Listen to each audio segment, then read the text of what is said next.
आणि त्याच्यावरच्या केसेस या चोरीच्या आहेत, त्यामुळे त्याला सराईत गुन्हेगार म्हणता येणार नाही असं आमचं म्हणणं होतं। त्यांनी जी पीसी मागितली होती त्या पीसी मध्ये मेहरबान कोर्टाने 12 मार्च पर्यंत त्याला पीसी दिलेला आहे।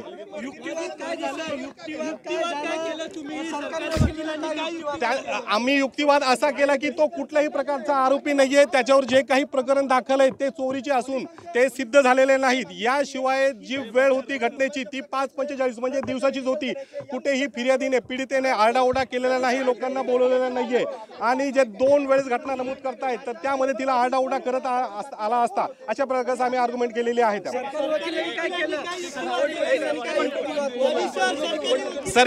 सरकारी वकिलांचं तेच म्हणणं होतं की प्रकरण गंभीर स्वरूपाचं आहे, आम्हाला मोबाईल पाहिजे, घटनेच्या वेळेसचे कपडे पाहिजे, अशा प्रकारे सरकारी वकिलांचं म्हणणं होतं त्यामध्ये।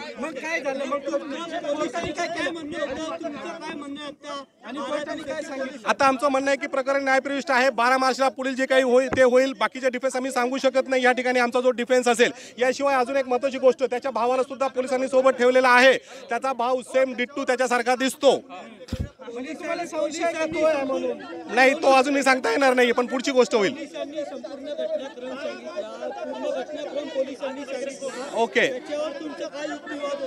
आमचा युक्तिवाद होता की कुठेही हा फोर्सफुली झालेला नाहीये, जे काही झालं ते कन्सर्नने झालेलं आहे, नसता ती महिला ओरडली असती, बऱ्याच त्या ठिकाणी वाद झालेला असता, कारण महत्त्वाचं ठिकाण आहे, रहदारीची ती जागा आहे, बस स्टँड आहे, जागोजागी सीसीटीव्ही कॅमेरे आहेत। न्यायाधीशाने काही म्हणलेलं नाहीये, न्यायाधीशाने फक्त ऐकून घेतलेलं आहे, त्यानंतर त्यांनी त्यांच्या पद्धतीने 12 जानेवारी अशी ऑर्डर केलेली आहे, आदेश केलेले आहे। आयोने अजून जप्त केलेलं नाहीये, आयोला जप्त करायचे आहेत, बाकीच्या गोष्टी फॉरेन्सिक लॅबसाठी पाठवण्यात आलेला आहे।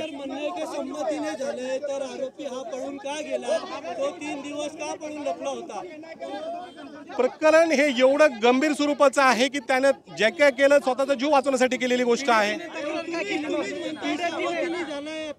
हो, मग कारण त्यानंतर आपणच मीडियाने ह्या ज्या बातम्या पसरवल्या त्याची आयडेंटिफिकेशन झालेली आहे।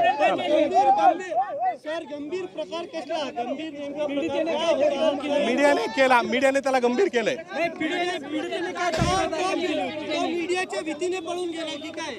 असंच म्हणावं लागेल, कारण मीडियाने ट्रायल चालवलेले आहे की माझं अशा प्रकारे शारीरिक शोषण केलं गेलेलं आहे, बसमध्ये माझ्यासोबत बळजबरी केली गेलेली आहे, माझा लैंगिक अत्याचार केले, अशा प्रकारची पीडितेची तक्रार आहे। सीसीटीव्ही किती क्लिअर आहेत किती नाहीयेत, 16(5)B म्हणजे जे काही तांत्रिक पुरावे असतात त्याच्यावर किती विश्वास ठेवायचा नाही ठेवायचा हे साक्ष पुरावा अधिनियम जे नवीन कायदा आलेला आहे त्याच्यानुसार ते पुढे ठरेल।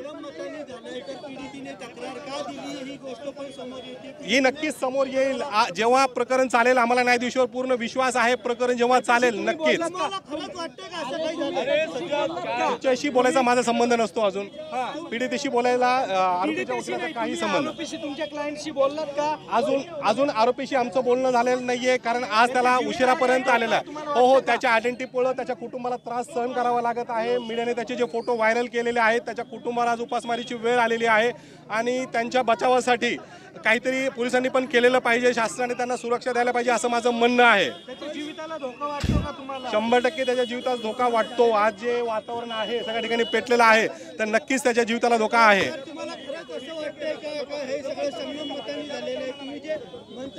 मला वाटण्याचा प्रश्नच नाहीये, मी ॲडव्होकेट आहे, एक वकील म्हणून आरोपीची बाजू मांडणं हे माझं काम आहे। देव चांगल्या माणसालाही अन्न देतो, वाईट माणसालाही अन्न देतो, तो अन्न देताना कुणाशी भेदभाव करत नाही, म्हणून माझं काम, मी फक्त एक वकील आहे, न्यायाधीशासमोर खरी बाजू आणणे हे माझं काम आहे।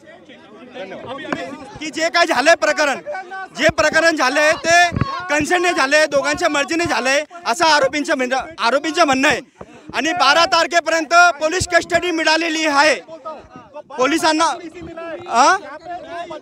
सरकारी वकिलांचं म्हणणं होतं की जास्तीत जास्त पीसी देण्यात यावी, पण आम्ही ती पीसी भेटाळली, फक्त 12 मार्च पर्यंत पीसी मिळालेली आहे। ठीक आहे, आम्ही व्यक्तिवाद केलंय की जे झाले ते कन्सेंटने झाले, दोघांच्या मर्जीने झाले आणि मुलगी स्वतःहून गाडीमध्ये गेली होती, त्यानंतर हा आरोपी गेला।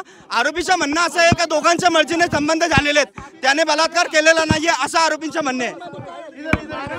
रिमांडमध्ये मागणी अशी आहे की त्याच्याकडे मोबाईल जप्त करायचे, त्याचे साथीदार अजून कोण आहेत आणि अजून त्याच्या कोणी सहकार्य केलेले आहे त्या कामासाठी, म्हणून या कारणास्तवसाठी त्यांनी पीसी मागितली, म्हणून मेहरबान कोर्टाने 12 तारखेपर्यंत पीसी दिलेली आहे. ठीक आहे, मी युक्तिवाद तेच केला की हे जे झालेलं आहे ते बाय कन्सेंट झालेलं आहे, दोघांच्या मर्जीने झालेलं आहे, म्हणून याला बलात्कार म्हणता येत नाही. सुप्रीम कोर्टाच्या गाईडलाईन सांगितल्यात, सुप्रीम कोर्टाच्या गाईडलाईन पण सांगतात की बाय कन्सेंट झालेला सेक्स जर झालं असेल, सहमतीने शारीरिक संबंध झाले असेल, ते रेपच्या श्रेणीमध्ये येत नाही. धन्यवाद.